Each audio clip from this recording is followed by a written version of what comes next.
ಯಜ್ಞ ಯಾಗ ಮತ್ತು ಹೋಮ ಇವು ನಮ್ಮ ಹಿಂದೂ ಧರ್ಮದಲ್ಲಿ ಪ್ರಮುಖವಾಗಿ ಕೇಳೋಂಥದ್ದೊಂದು ಅಷ್ಟೊಂದು 3 ಪದಗಳು.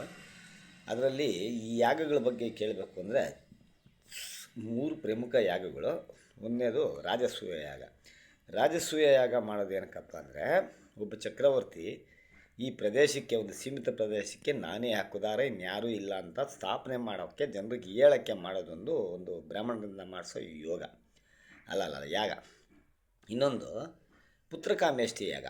ಪುತ್ರಕಾಮೇಷ್ಟಿ ಯಾಗ ಅಂದರೆ ಇದು ದಶರಥ ಚಕ್ರವರ್ತಿ ಮಾಡ್ದ. ತುಂಬ ದಿನಗಳ ಮಕ್ಕಳಿಲ್ಲ ಅಂತಂದರೆ ಈ ಯಾಗನ ಮಾಡ್ತಾರೆ.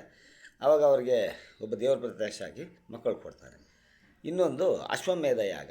ಅಶ್ವಮೇಧ ಯಾಗ ಅಂತಂದರೆ ಒಬ್ಬ ರಾಜ ಜಗತ್ತೆಲ್ಲ ಗೆದ್ಬಿಟ್ಟು ತನ್ನ ಕುದುರೆ ಬಿಡ್ತಾನೆ. ಆ ಕುದುರೆನ ಯಾರು ಕಟ್ಟಾಕ್ತಾರೋ ಅವ್ರ ಜೊತೆಯಲ್ಲಿ ಯುದ್ಧ ಮಾಡಿ ಆ ರಾಜ್ಯನೂ ಗೆದ್ಕೊಂಬರ್ಬೇಕು. ಇಂಥ 3 ಯಾಗಗಳು ನಮ್ಮ ವೈದಿಕ ಸಂಸ್ಕೃತಿ ಏನಿದೆ ಅದರಲ್ಲಿ ಇದ್ದಾವೆ.